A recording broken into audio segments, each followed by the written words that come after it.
Ab'ekitongole ky'Kittavvu ky'abakozi ki Nssf bategeeza nga wataliiwo ssente zonna zabulankanyiziddwa kuva mu Kittavvu mu ngeri yonna nga ebize byogerwa naddala ku mikutu emigatta abantu. Patrick Ayota akulira Nssf ow'ekiseera asinzidde mu lukuŋŋaana lwa bannamawulire olutuzidde ku kiseera kya wano mu Kampala ng'ategeeza nti kaliisoliiso wa gavumenti ali mu kunoonyereza ku Nssf nga yali agikulira Richard Byarugaba endagaano eyita n'abakozi b'obuggya okuva lwe yaggwako mu mwaka oguwedde. Things have been said about the fund. The good news is there are allegations. Now, because they are under investigation, we can't really comment on them. Ayota agambye nti ebyobugagga bya Nssf bikuze okuva ku buwumbi omutwalo gumu kasanvu mu obukadde lukaaga mu ataano omwezi ogw'omukaaga omwaka oguwedde bwe gwaggweerako okutuuka ku buwumbi omutwalo gumu kasanvu mu obukadde 89 omwezi gwa Desemba omwaka gwa 2022 bwe gwaggweerako. As of the end of December, our realized income was 1.54 trillion shillings. So we've collected around 24% more this January than we did last January. And yet we have 7 more days to go. Agambye nti bakola buli kisoboka okulaba nga bammemba b'Kittavvu beeyongera naye kikyali kizibu olw'abantu abakulu abawummuzibwa ku mirimu era ne baggyayo ssente zaabwe. Because the man who has left is earning much more. The guy you are recruiting is maybe just coming out of college.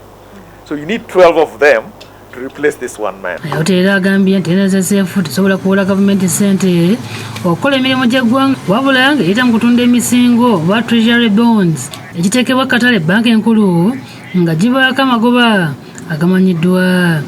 This fund doesn't have cash. Now let me use that carefully.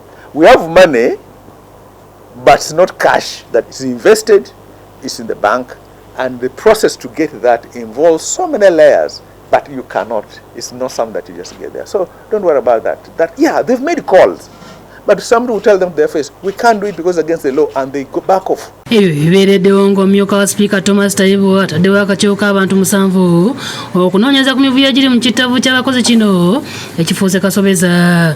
Akakiiko kaweereddwa ebbanga lya mwezi gumu gwokka okuba nkamaliriza okunoonyereza kwako era nga mwene empaka omubaka wa Mbara South yalondeddwa okukulembera akakiiko kano ak'ekiseera nga katuulako ababaka okuli Charles Bakabulindi, Michael Kakembo w'ekibuga ky'Entebbe n'abalala. Honorable Kankunda Amos Chibwika, I didn't know his second name, Rwampara NRM member. Honorable Bakabulindi Charles, workers, NRM member. And Honorable Mwinempaka Rwamirama, Mbara City South NRM chairperson.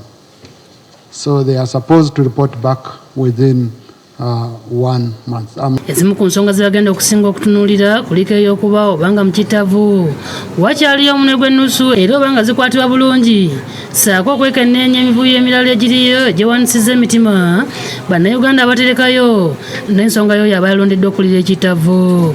Akakiiko okussibwawo kyaddirira minisita w'ekikula ky'abantu Betty Amongi sabbiiti ewedde okulabikako mu Paalamenti okunnyonnyola ku nsonga z'ekittavvu zino kyokka okunnyonnyola kwe kwaleka ababaka bangi nga si bamativu ne byali ayogera.